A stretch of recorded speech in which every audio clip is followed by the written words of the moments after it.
Et notre rendez-vous santé du lundi nous amène à la rencontre des réalisations de la diaspora dans le développement de la région de Kayes. Elle n'a oublié aucun secteur, nous dit notre équipe de reportage qui a fait un tour dans le cercle de Yélimani, précisément dans la commune de Diafounou-Djongoaga, où la diaspora a commencé à cotiser en 1968 pour construire un centre de santé. Envoyé spécial Kessira Dambélé, Idrissa Traoré.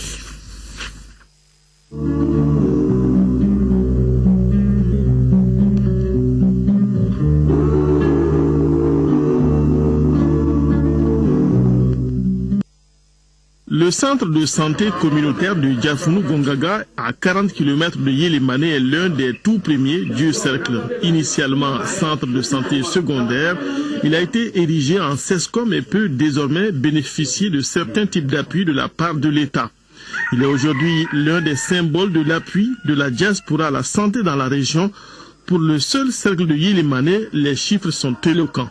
À Yélimane, présentement, nous sommes à 26 CESCOM.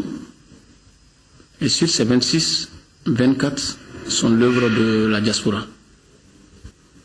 En plus de ces CESCOM, nous avons également des centres secondaires communément appelés les dispensaires. Il y en a 5. Et tous ces 5 centres ont été construits par les migrants. Construits et équipés. Mais l'État est là, et d'abord à travers sa politique même de santé.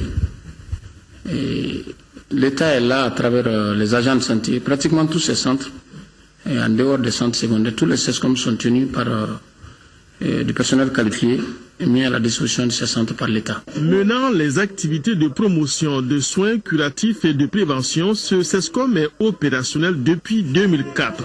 Mais son histoire a commencé dans les années 60, comme le témoigne aujourd'hui le deuxième adjoint au maire de la commune, qui était à l'époque un Malien de France.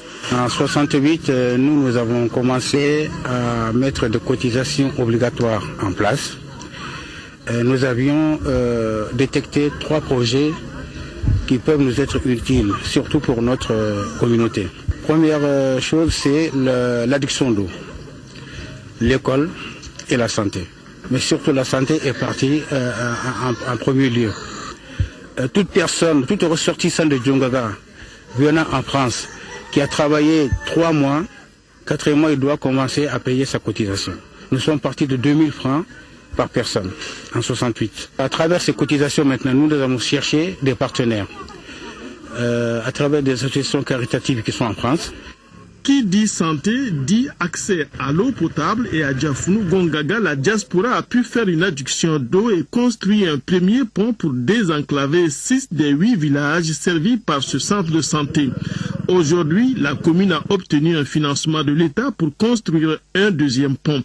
Que des femmes enceintes accouchent à 1 km du centre de santé à cause d'un marigot qui déborde sera bientôt un mauvais souvenir. Selon le directeur régional de la santé de Kayes, la prolifération des centres de santé secondaires dans la région est due à 2 principaux facteurs. Je vous ai dit effectivement au départ, on a 110 centres de santé secondaires. Pour très souvent, les centres de santé secondaires devaient être érigés, en tout cas si on respecte un peu les cartes sanitaires. D'abord, ça doit être des décisions au niveau local, à travers la SACO et la mairie, lorsqu'il y a des cas de situation de barrières géographiques ou naturelles qui font que l'accessibilité est difficile. Mais très souvent, effectivement, c'est un apport important, parce qu'il faut faire en sorte qu'effectivement l'accessibilité soit là. Et c'est apport, la diaspora la force pour. Mais très souvent, c'est par suite de conflits intercommunautaires qui font qu'on est en train de multiplier ces centres. Et malheureusement, c'est souvent des centres qui ne respectent pas, ni en termes d'infrastructure, les critères qui sont retenus, les plans qui sont retenus, et aussi en termes de personnel. Des centres qui contribuent pour beaucoup dans l'amélioration de la santé des populations.